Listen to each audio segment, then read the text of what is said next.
ఇది ప్రధానంగా ఉన్నటువంటి వార్తలకు అనంతరం. అలానే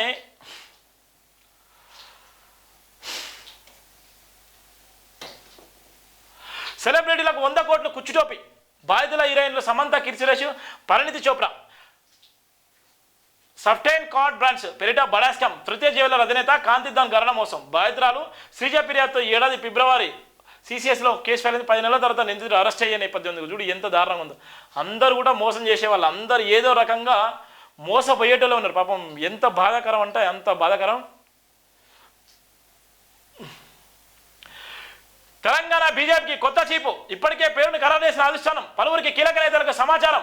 ఈ నెలకల్లోకి అధికారికంగా ప్రకటించే ఛాన్స్. రేసులో పలువురు ఎంపీలు ఎమ్మెల్యేలు. 6 అబద్ధాలు 66 మోసాలు. 6 అబద్ధాలు 66 మోసాలు. కాంగ్రెస్ వైఫల్యాలపై బీజేపీ ఛార్జ్షీట్ రిలీజ్. హామీల అమలుపై తెలంగాణ ప్రజలు కాంగ్రెస్ను నిలదీయాలి కిషన్ రెడ్డి. ఈ బీజేపీ కొత్త చీప్పై పార్టీ అధిష్టానం ఫోకస్ పెట్టింది. బాధ్యతలు ఎవరికి అప్పగించాలన్న విషయంపై ఇప్పటికే ఓ నిర్ణయానికి వచ్చినట్టు తెలిసింది. ఇందుకు సంబంధించి కీలక నేతలకు సైతం సమాచారం ఇచ్చిన టాక్. ఈ నెలకాలంలోగా అధికారికంగా ప్రకటించే ఛాన్స్ ఉన్నది. రాష్ట్ర అధ్యక్ష పదవి కోసం పలువురు ఎంపీలు ఎమ్మెల్యేలు పోటీ పడుతున్నారు. స్థానిక సంస్థల ఎన్నికలు దగ్గర పడుతుండడంతో పార్టీ బలోపేతపై ఆశనం మరింత దృష్టి సారించింది. ఈ నెల 10వ తేదీలోపు బూత్ కమిటీ ఎన్నికలు పూర్తి చేయాలని ఇప్పటికే నిర్ణయించగా 20వ తేదీ వరకు మండల కమిటీలు కంప్లీట్ చేయాలని స్పష్టం చేసింది. ఈ ప్రక్రియ అనంతరం రాష్ట్ర అధ్యక్షుడిపై ప్రకటన చేసేటువంటి నేపథ్యం కూడా ఉంది. ప్రకటన రేసులో ఎవరున్నారంటే ప్రధానంగా ఉంటుంది ఇలా ఉన్నటువంటి పరిస్థితి అయితే.